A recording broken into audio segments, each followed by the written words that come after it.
welcome again to the Southern IPM Hour.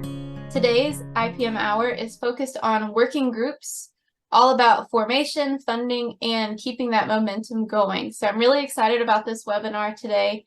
And it is presented by the Southern IPM Center, where we present research, issues, and programs in integrated pest management from the Southern region through this webinar series, and sometimes even a national scope.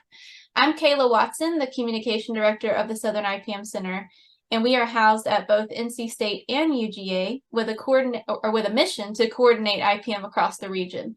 We're also one of 4 regional IPM centers supported by the USDA NIFA Crop Protection and Pest Management Regional Coordination Program. So before we get started today, I wanted to tell you about 3 different programs that are now open or about to be open from the Southern IPM Center. We are now accepting Friends of IPM Awards nominations.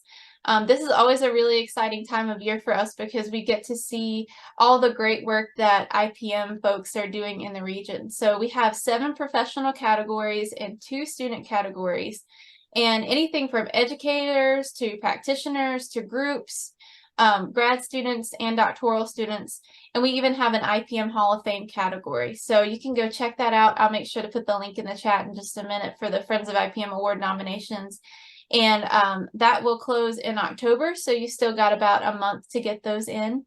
We're also accepting applications for the IPM Ambassador Travel Grant. So you might not have heard about this, but these awards are up to $1,000 to travel and present IPM topics to places where IPM is undercommunicated. I'll also put a link for that in the chat.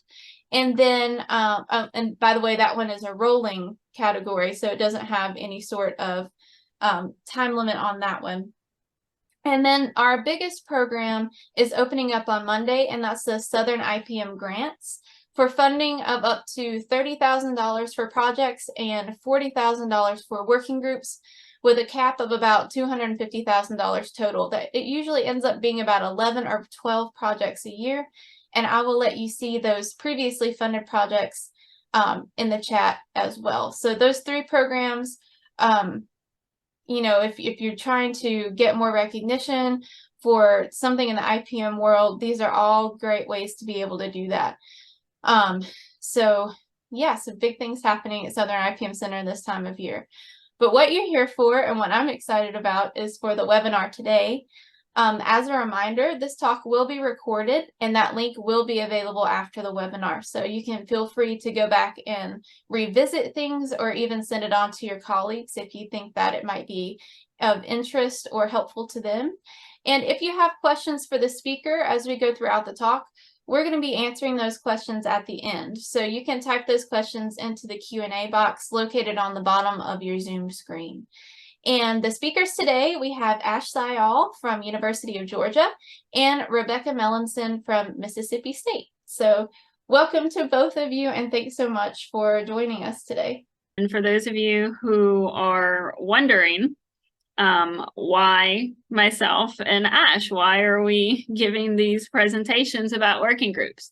So to introduce myself to you all, if I can get Zoom working correctly, I'm an associate extension professor of plant pathology at Mississippi State University, and I have been a member of my professional society, the American Phytopathological Society, and a national meeting and regional meeting attendee since 2008 and 2009. And I will explain how that has helped me to initiate and continue on with some of the working group efforts that I've been involved in. And I am currently the co-organizer and co-chair of the Emerging Viruses and Cucurbits Working Group.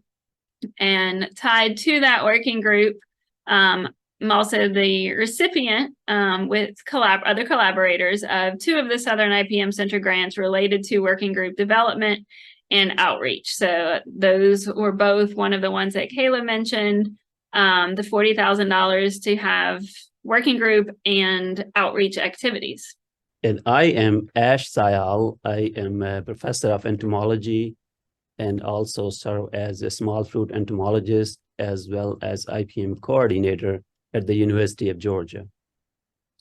I have been member of E-Fly SWD working group which was funded by Southern IPM Center back in 2011. I also served as chair of working groups or technical committees such as SARA 3 and VERA 1021. And I either PD or as a co-PI recipient of 3 OREI and 2 SCRI grants for a total of $19.4 million with the multi-regional teams assembled by the eFly SWD working group. And today I am going to share with you one of the most successful stories of a working group and the work that a working group can lead up to that you may have ever heard. eFly SWD working group was established in the Southern region. It was funded by Southern IPM Center in 2011, as I mentioned earlier. Now, if you are not familiar with SWD, SWD stands for Spotted Winged Drosophila, which is a vinegar fly of Asian origin. It was first detected in the mainland US in 2008. There are about 1,500 species in this family, vinegar fly group or Drosophilidae family. Only 2 of those species are known to be problematic as pests, and this particular one is the worst of all and the reason is because females have this very unique ovipositor, as you can see on the left side of the slide, and it's serrated and has dentation on it that females use to puncture otherwise healthy, ripe or ripening berries to oviposit inside the fruit, and then cause a lot of damage that I will show you in the following slides. And the name spotted wing comes from those 2 very distinct dark spots on the wings of males. That is where the name spotted wing comes from. And this working group was basically all about this fly. Next, please. So as I mentioned earlier, this fly is of Asian origin. It has been in Asia as a pest of some level, not really too significant pest of fruits. It was also known as cherry fly in Japan in early 1900s. And it's been there forever, but it was first detected in the US in Hawaii in 1980, and it stuck there for a long time until it made it into the mainland US in 2008 in California, where it was detected for the very first time in Santa Cruz County in California. And since then, it has spread really fast, like a wildfire throughout the United States. I will show you a yearly progression of fly or spread of this fly into different states. First, obviously, detection was 2008. As you can see, next in 2009, it was all West Coast and also Florida. Now, we don't know exactly how that happened and leaving all the states in between, but maybe an independent introduction is what is mostly believed. In 2010, more states, it was detected in a lot more states. In 2011, basically entire East Coast, West Coast, and some states in the Midwest region as well. And that is when it was evident that this fly is going to wreak havoc on the East Coast as well. By that time, West Coast had already spawned sort of a smaller multi-state group and gotten some funding through USDA SCRI program to address that initial impact of SWD on the West Coast. But up until that point, there was no work going on this fly on the East Coast. And our fearless leader at the time, Hannah Barak, she worked with the Southern IPM Center to lay the foundation of this eFly SWD working group at that point. Next, please. So when this project was funded in 2011, the primary goals or objectives of this project, or then later became activities of this working group, were first and foremost to coordinate research and extension efforts in different states and regions that were going on, primarily focused on Southern region, but also all East Coast, as well as developing some connections and learning from what they had already learned out West. And this effort started basically by a small establishing this website effort or group on Basecamp. It was a really nice tool back at the time. Excuse me. And then more and more people were invited to be part of that. And this basically, initially, as I mentioned, it started as a Southern region group, but whole people from all over the United East Coast and then US became part of this coordination effort. And also there were some members from overseas as well, because it was those 2 years, 2008 and 9, when this fly not only in the US, but also spread across the other continents, including Europe as well. So there were some international members of this group initially. The other objective was to track SWD distribution into new states and counties. And again, some with the help of Southern IPM Center, there was different, there was a website set up, and there was a sort of a system set up where people, growers, extension agents, or researchers could report new detections of SWD at the county level. There was sort of initial effort to detect the impact of how this SWD is spreading and how much impact it can cause or may cause on our small fruit production. Assess stakeholder needs. Another big thing, or the most important thing that this working group did, was they conducted stakeholder surveys to assess the needs of stakeholders and what kind of impact are they seeing, and what do they need, or how researchers can help them. And then was determine impact of SWD in terms of the crop losses that this fly was causing, additional management costs that growers had to incur, and impact on grower profitability overall. And crop losses obviously were very important, because with this fly infestation at that point, there was zero tolerance in the fresh fruit market. So there was sampling at the packing houses, and with one berry having a larva in it, the whole shipment was being rejected. So that was 100% crop loss. That's why crop loss became a major factor. And these surveys were extremely helpful for researchers to collect that key information that was needed to understand the impact of this fly. And finally, the key objective was develop collaborative teams and grant proposals to develop SWD management programs, not only for the short term, but also for the long term. And this is one of the unique aspects of this group, that this group was funded by Southern IPM Center in 2011. It remained as a group, E-Fly working group, from 2011 through 2014. But since then, the teams that were developed off of this group, from this group, they are working today as multi-regional teams and have been funded several multi-regional projects and are continuing to do lots of research and extension work for farmers to help them manage this issue on a more sustainable basis. Next, please. So this is a sort of a map of years after 2011, just to show you the distribution and how quickly this fly basically went from first detection to the entire US in 2015. And this E-Fly working group effort actually tracked this distribution until 2014 and even into 15. And at that point, basically we dropped that it's everywhere. Wherever small fruit production is, this fly exists there. Next, please. And this was just sort of a quick intro about biology of this fly. This is, as I mentioned, is a vinegar fly. Females can lay up to 600 eggs in some cases, mostly 300 to 400 eggs.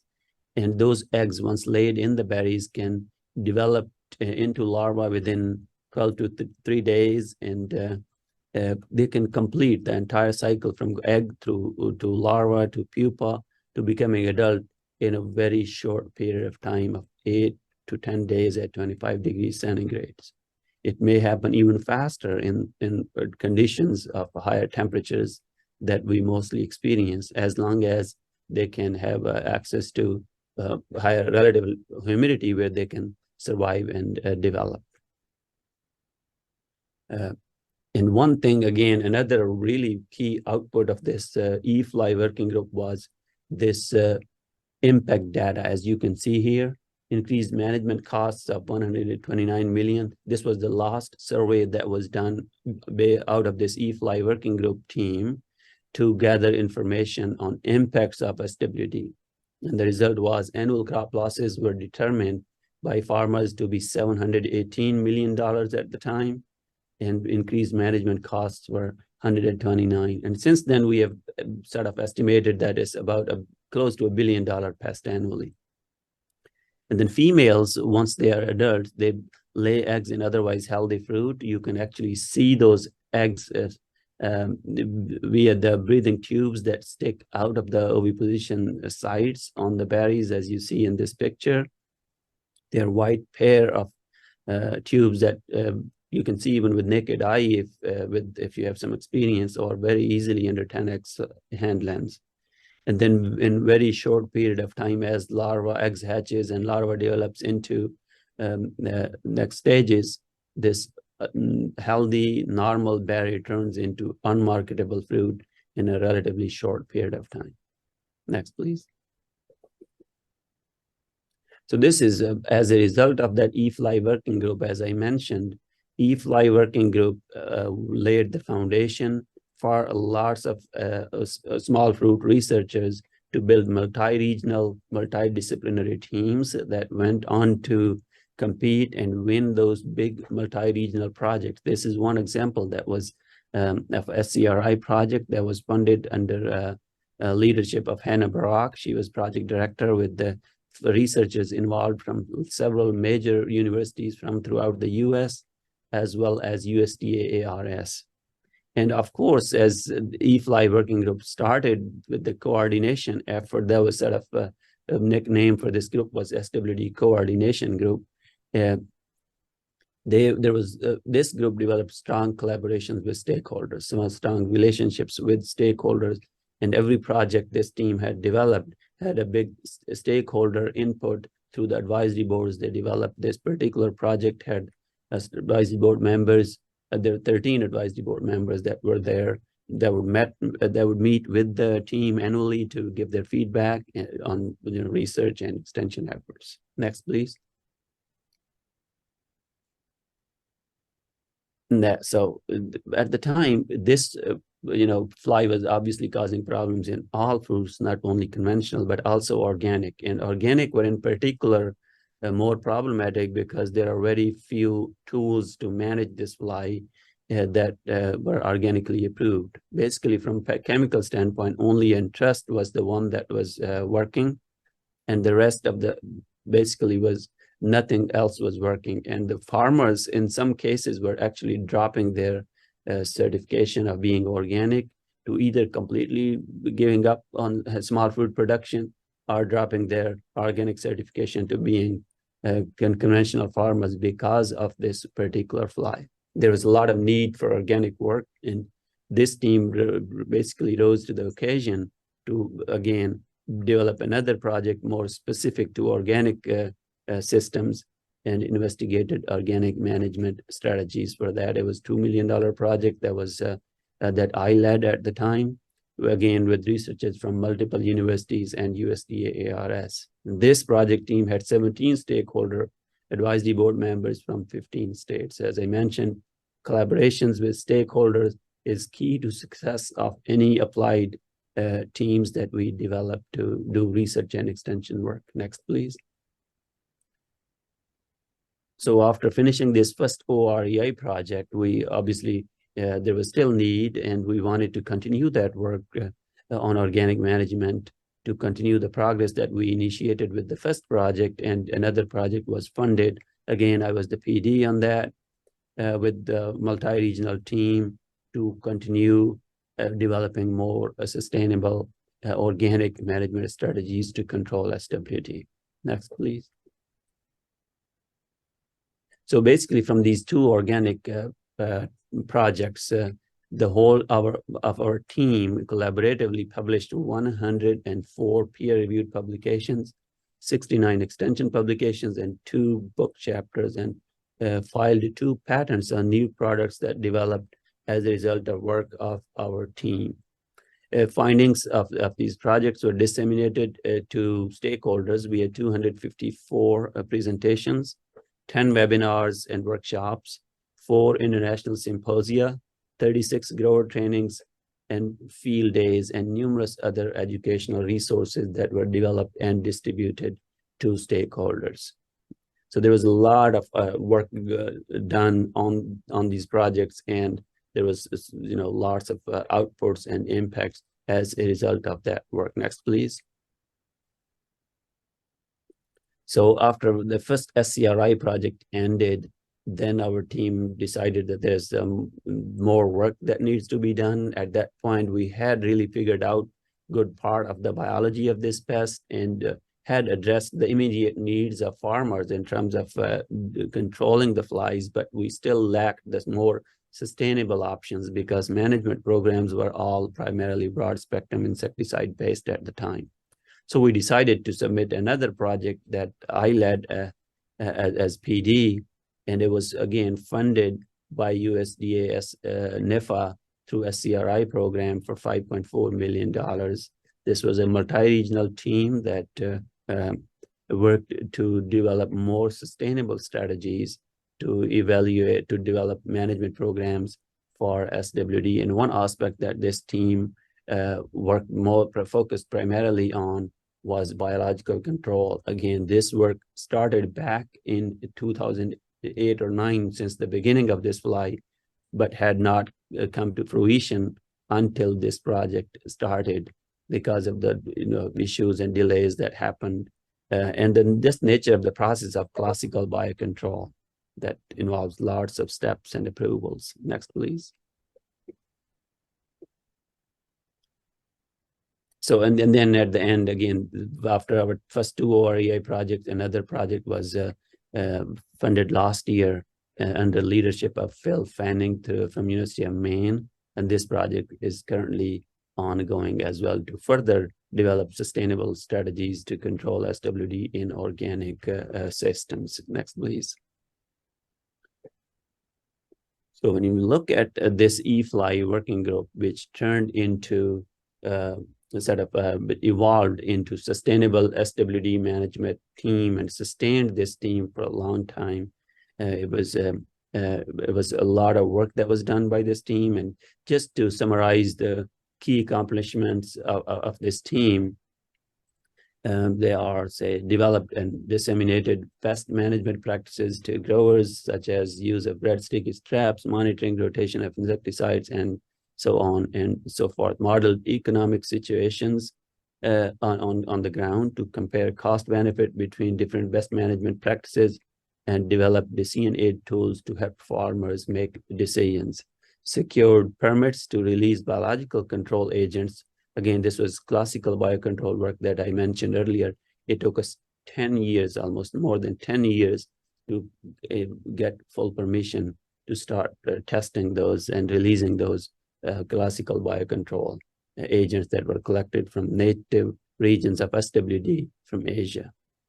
Then developed regional insectaries and started releasing those exotic parasitoids, and have recovered them in some situations already.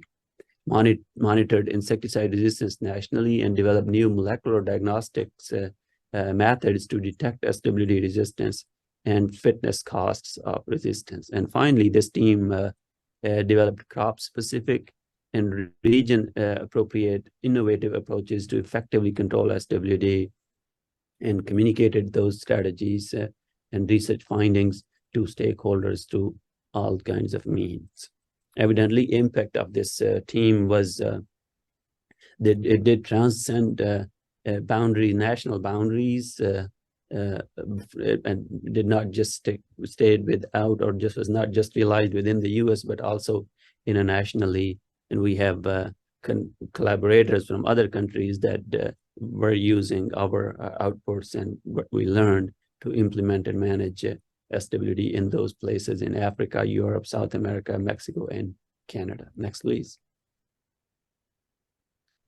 So key outputs, again, from this is just for the last 3 years of outputs of this group was publishing 118 peer-reviewed publications, 55 extension publications and bulletins, 8 book chapters, and filed 4 new patents on products that were developed as work under these projects by this team members. Findings were disseminated via 154 presentations, including 84 invited presentations and seminars, 4 webinars and workshops, 5 national and international symposia, 36 grower trainings and field days. We also provided multiple training and professional development opportunities for 13 postdocs, 9 research technicians, 16 graduate students, and 32 undergraduate students. That's a lot of impact and outputs of this team effort that went on, that was basically founded on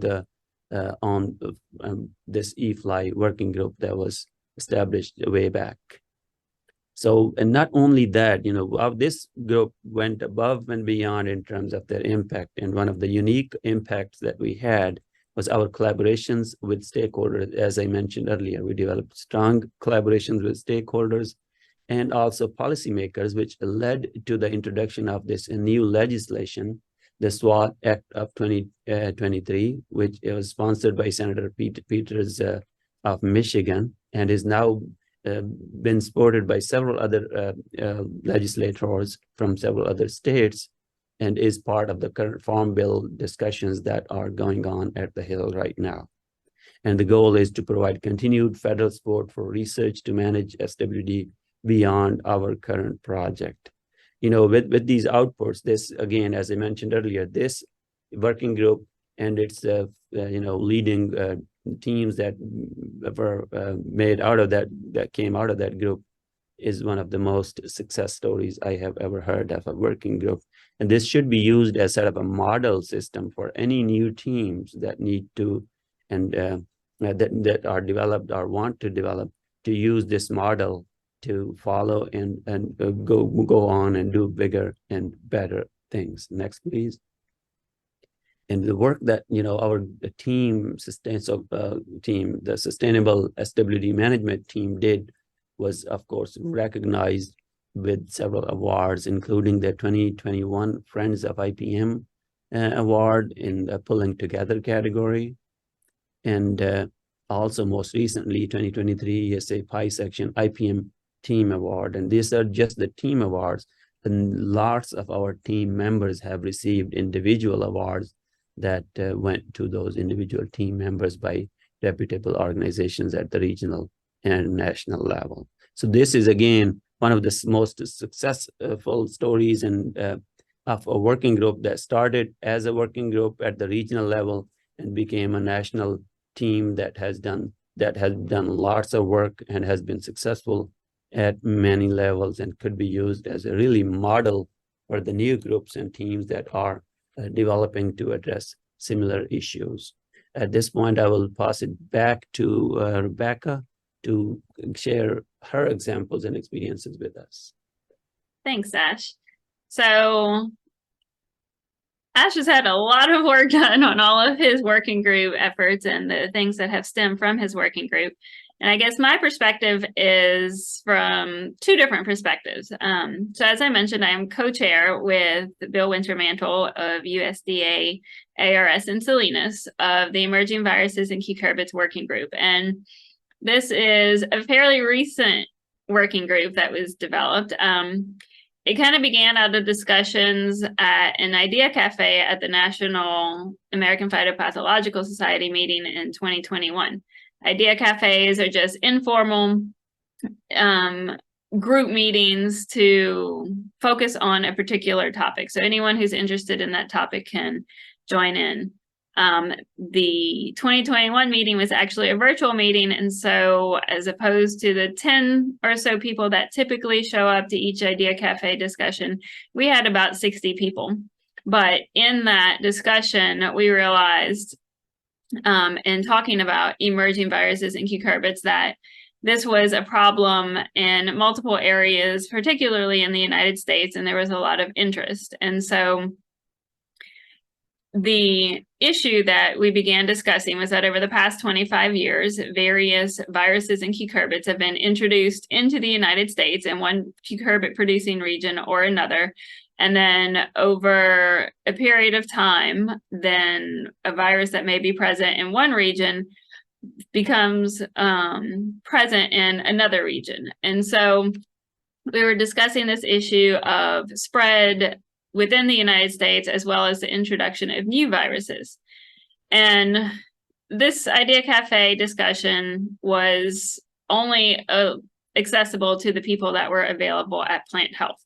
And so realizing that, and realizing that it is not just a plant pathology issue, we held a follow-up Zoom discussion by Zoom, and invited other members of the cucurbit industry and other disciplines to participate.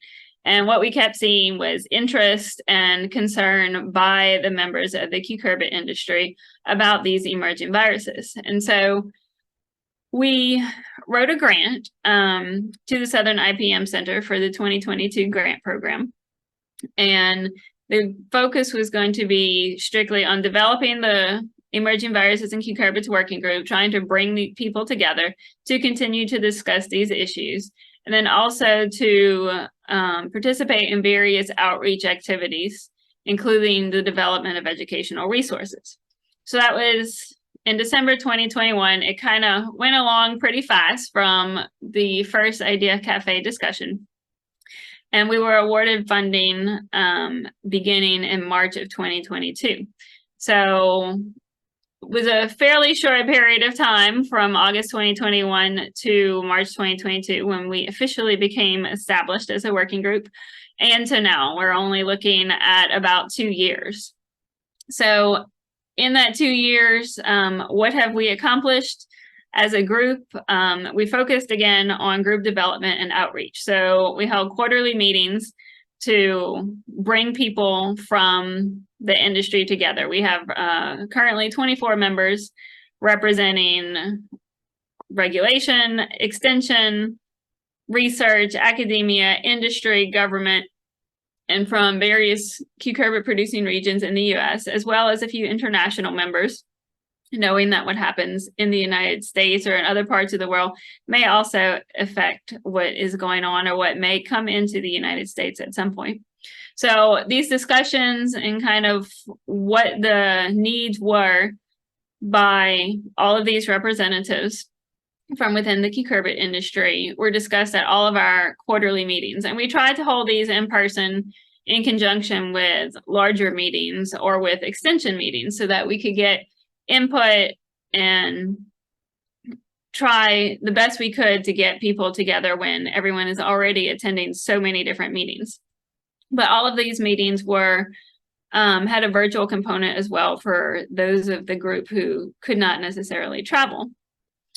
And in terms of the outreach activities and products, various EVCWG members delivered presentations at scientific conferences, at our industry-focused meetings, for example, the American Seed Trade Association meeting, but also at grower producer meetings like the National Watermelon Association meeting.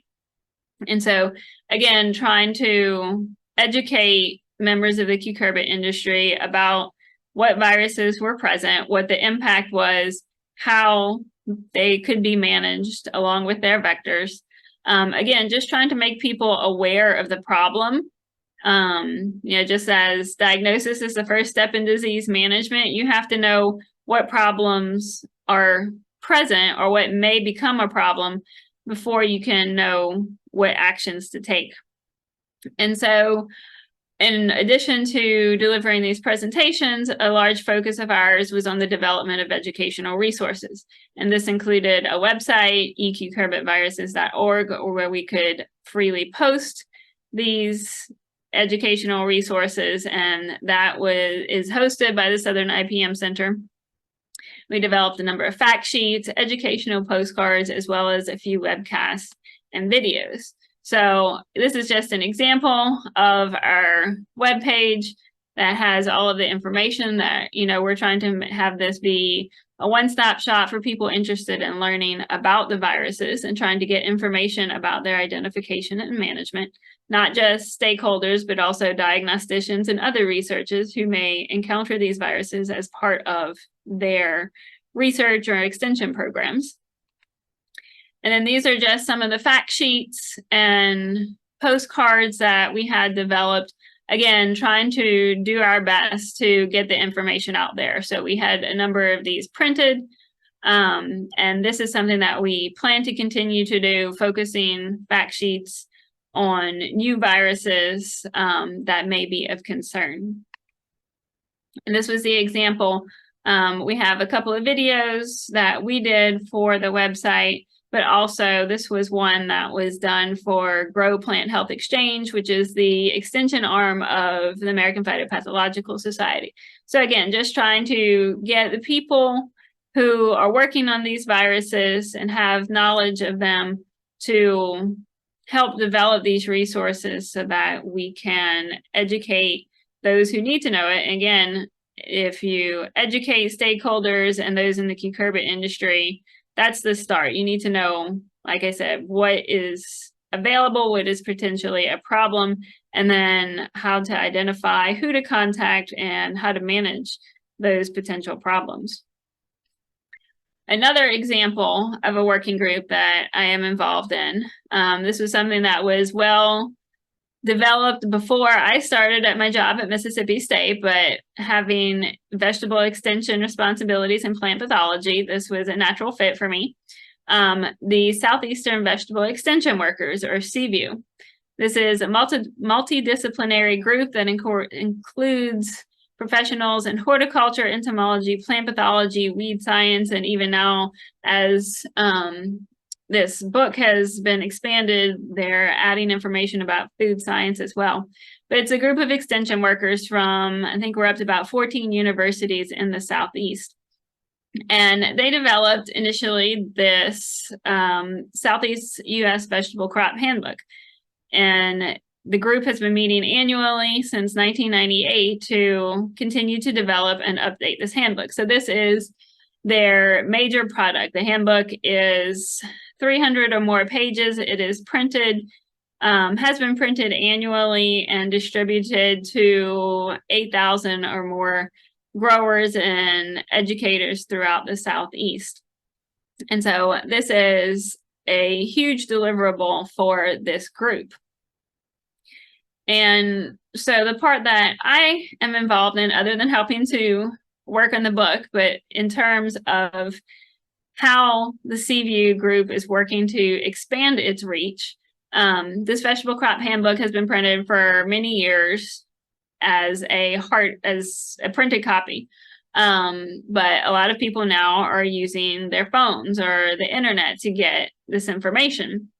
And so the book includes horticultural recommendations for all of the southeastern states, variety recommendations, and then provides information on pest management, pesticides, and recommended practices for all of the different diseases, insects, and weeds for a number of different vegetable crops, along with listings of the pesticides that are allowed or labeled for use on those particular pests, and then efficacy data or efficacy ratings for each of those products. And so we are trying, the focus of this the grant for this working group is to try and expand its reach and develop a mobile app with IPM information for vegetables. And so this program was submitted to the 2023 grants program, and in December of 2022, it was awarded. And so we began working on this particular project in March 2023 to develop the My IPM app for vegetables. And so this is an example of a working group that has been around for a number of years, that they have continued and been able to maintain a product that has been very valuable.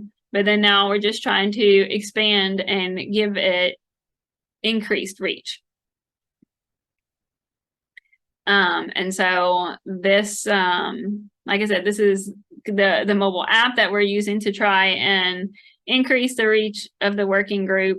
And we hope that this will be available coming soon in November. So again, this is a short-term project that will be something that is updated annually or throughout the year. And it's just a different perspective, I guess, from the two working groups that I have been involved in, helping to initiate one after seeing a problem and a need for information, and to bring people together to continue to determine how the situation needs to be addressed with the issue of emerging viruses and cucurbits, to bringing in, of sorts, new life and new objectives and goals to a well-established working group. So with that in mind, you've heard some examples of 3 different working groups, some that have just started, some that have been around and then started new initiatives, and then one from Ash that there was a need for a working group, and then that has led to larger projects and extensive deliverables. So if you're thinking, how do I get a working group started? There's a few things that you need to think about, and Ash, feel free to jump in along here whenever you have something to add. But I gave a presentation about working groups recently at the APS meeting, and in thinking about what was needed to get started, these were the things that I came up with. You have to know your subject, you have to identify the needs, you have to determine interest and potential support, and you have to identify potential collaborators.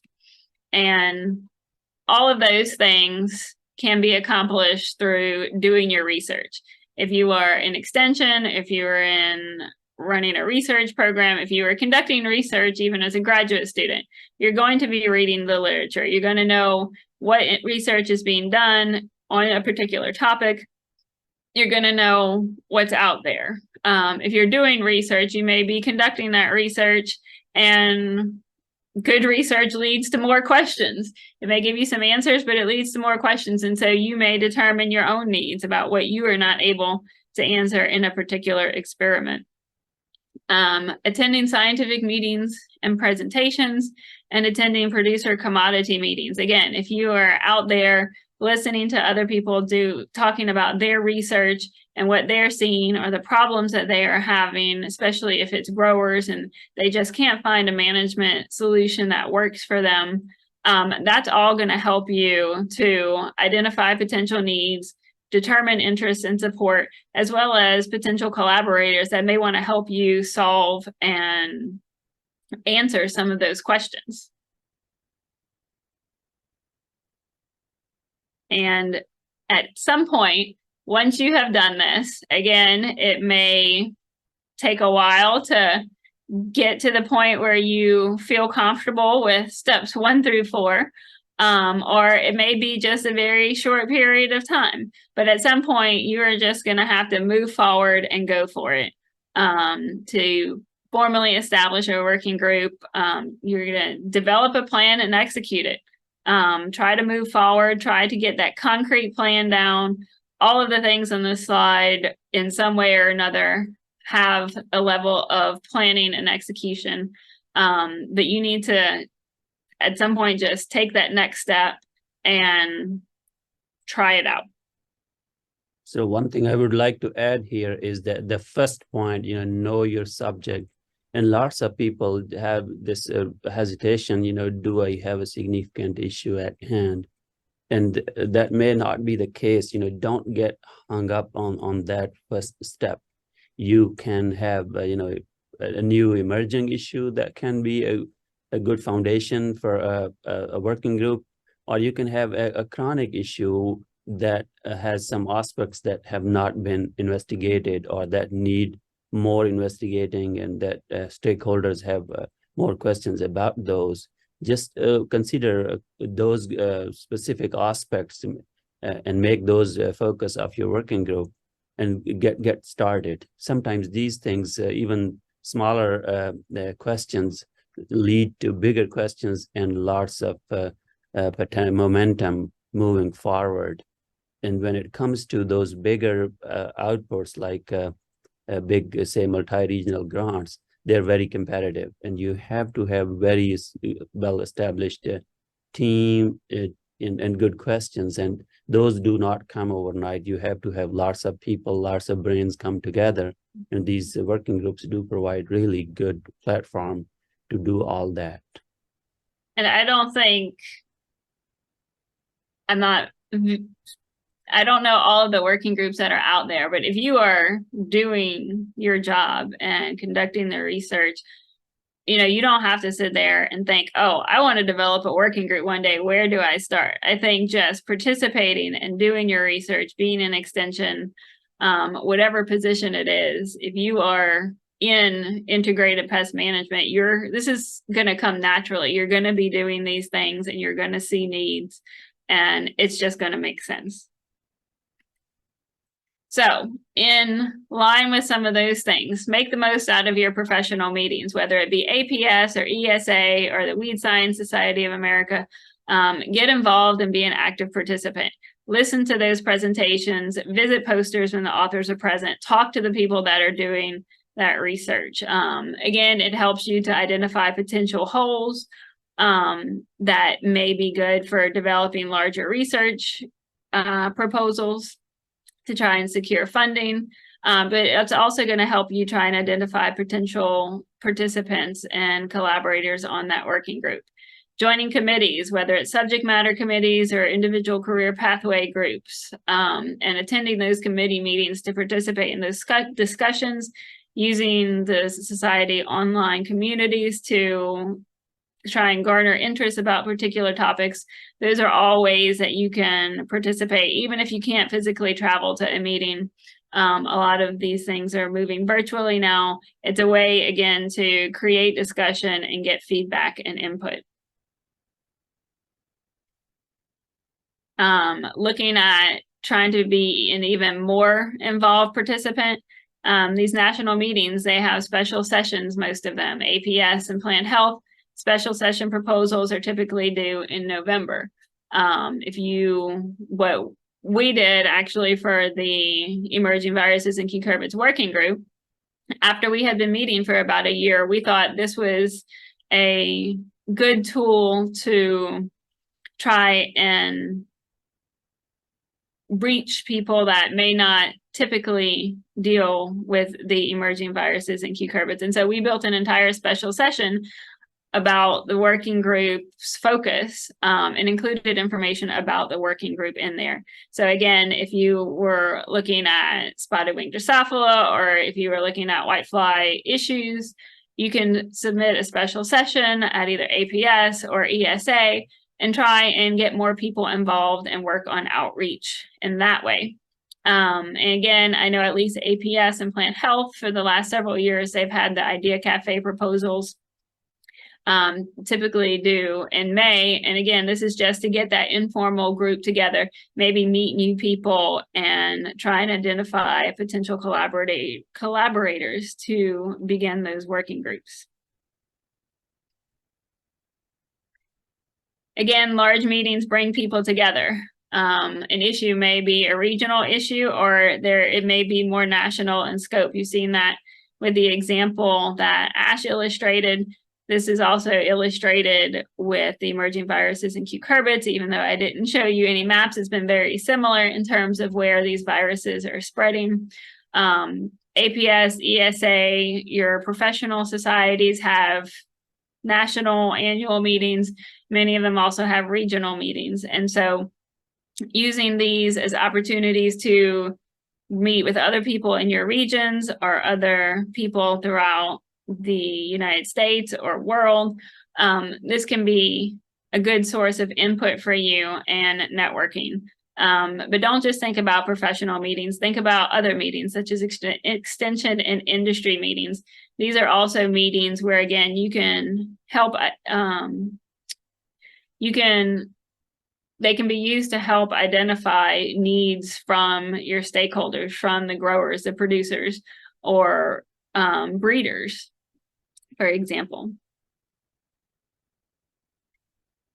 If you can't make it to the meetings in person, virtual meetings are now easier than ever. If you have to have working group meetings, not just tagging on to the larger meetings where people may already be planning to attend. It may be a lot easier for someone to stay an extra half day, like we have done with the Emerging Viruses and Cucurbits Working Group, than have their own meeting.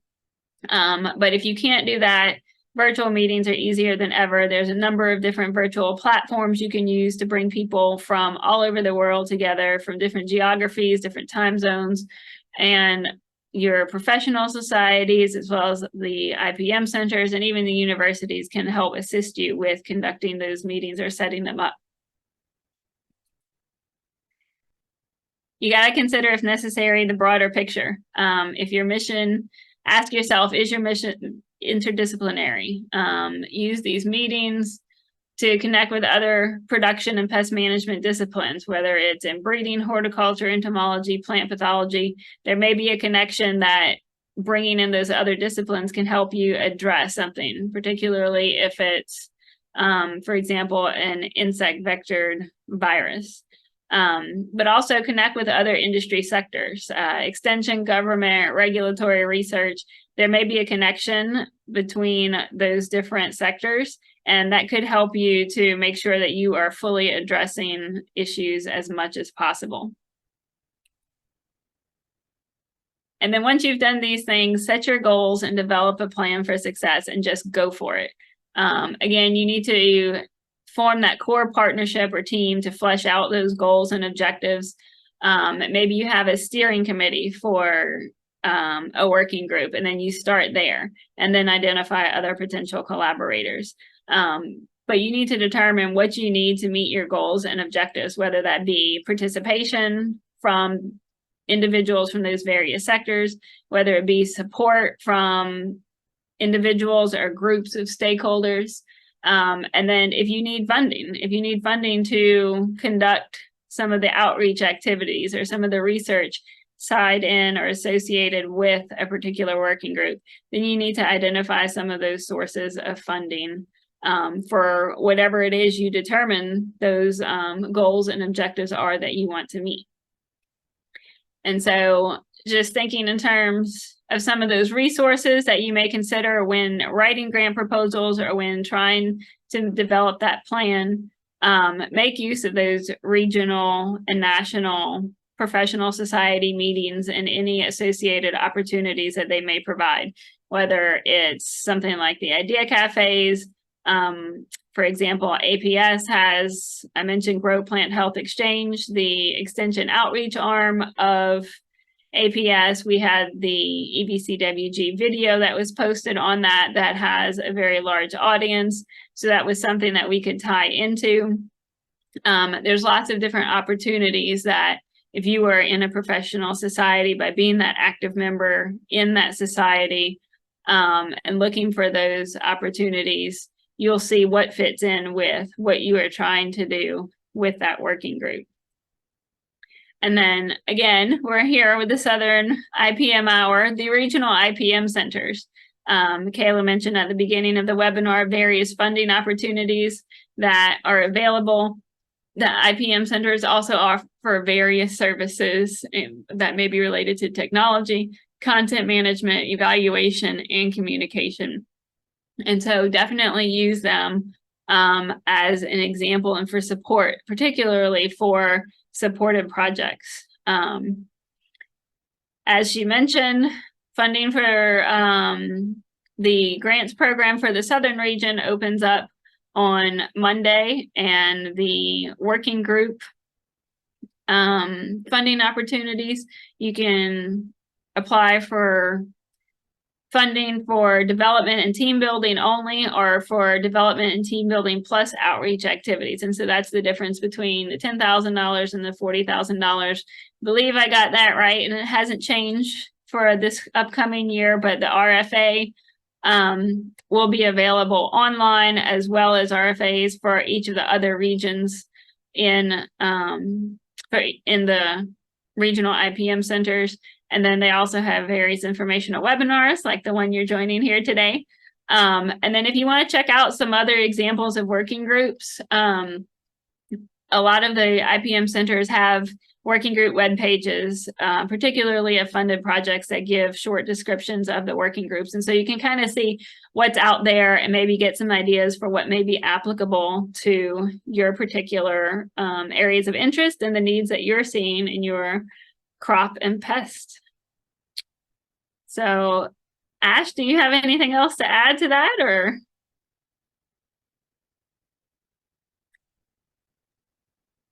I would just encourage those folks who are interested or thinking about doing something along these lines to explore Southern IPM Center website and get help from them. They provide help, as Rebecca mentioned, in all aspects and all steps that are involved, all the way from just setting up a smaller website to, developing maybe a website to collect data or streamline your input from stakeholders, and even providing funding to do the meetings and stuff. So do apply for one of those grants and get help.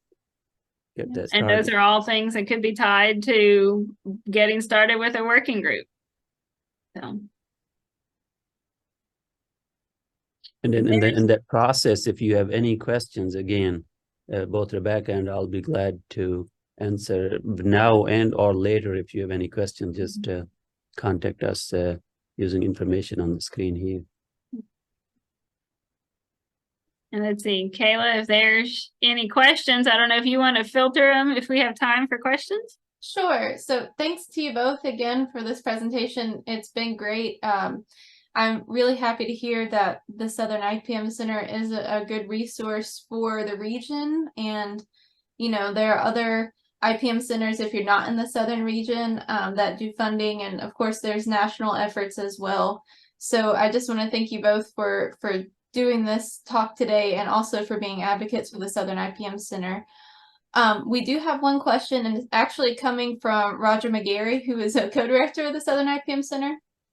And he said, this is a great webinar, and we would love to see more working group proposals in the Southern region. What else can the Southern IPM Center do to help encourage more working group proposal submissions?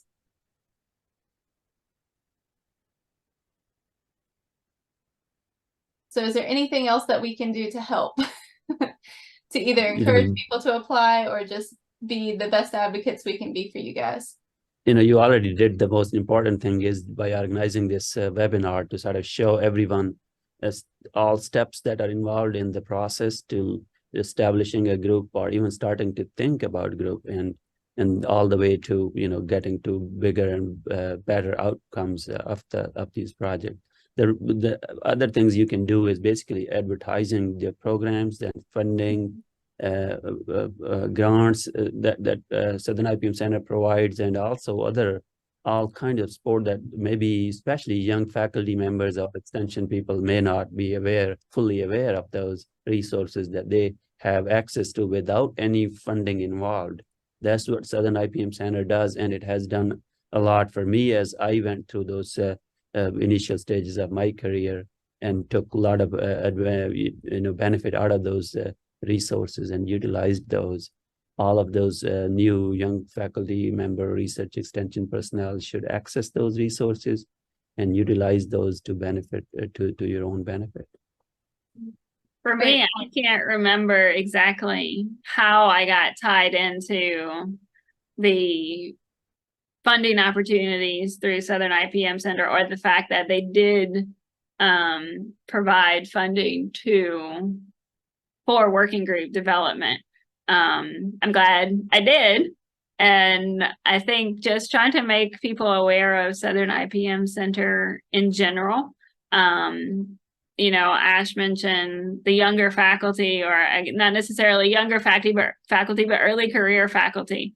I think maybe advertising at professional societies where you have eager early career scientists trying to find projects and develop their own path in their region, state, region, and nationally.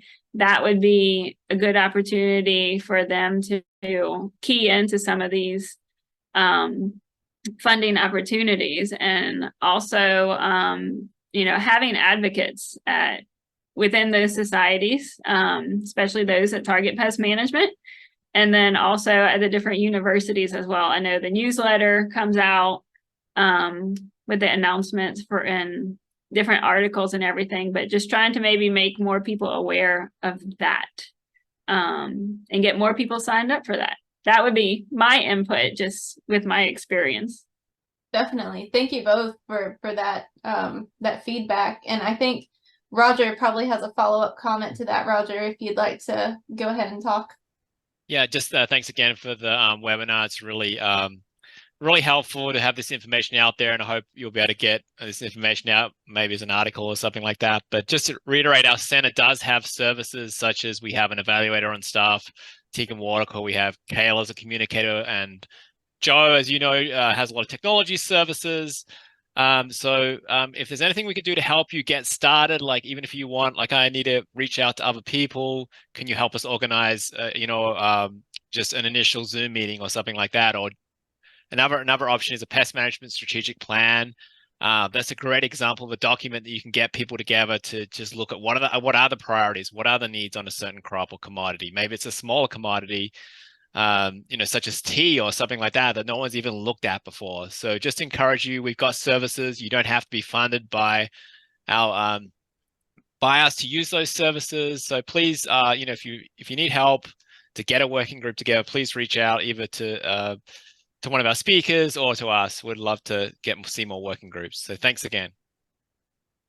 I'm glad you brought that up too, Roger, because something that just popped in my head too is we have a whole web page for the priorities in the Southern region, and that has just national IPM roadmap priorities and some priorities that are in IPM data, but there's also priorities that are compiled annually by the Sarah 3 group, and they work really hard to get that list together. So you can always see those top priorities and just priorities in the Southern region there too. So I did put that link into the chat.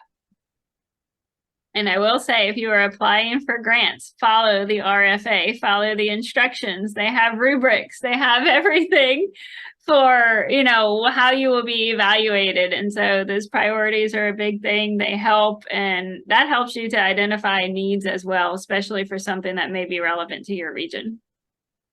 Definitely. And Ash and I are both the state IPM coordinators for our respective states. So we go through that sometimes in great detail, trying to determine whether or not a pest should stay on the list or move from emerging to chronic and whatnot. And so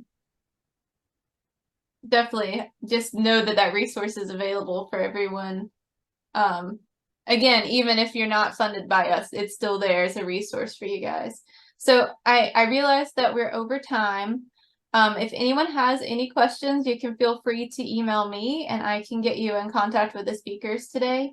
I just didn't know, either Rebecca or Ash or both, if you would want to leave any comments with the attendees today. So as they go throughout their day, like if they can remember one thing from your talk, what would you want them to remember? For me is don't sit and keep thinking, just make that first move to contact somebody at Southern IPM Center.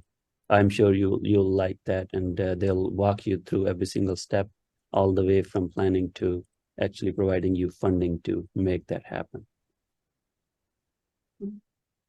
I guess for me, something that I would iterate that is useful would be to develop that network that you have, whether it's within your university, within your region, at your regional or national meetings. Try to develop that network so that you're not going to know all of the answers to all of the questions that you may get, but I know coming up and trying to work on some of these ideas and things that I have done would not be possible. It is truly a team effort, and identifying those people to have in your network is a big plus. So, well, thanks to you both once again for for speaking with us again today. Again, Ash Sial at the University of Georgia and Rebecca Melanson at Mississippi State.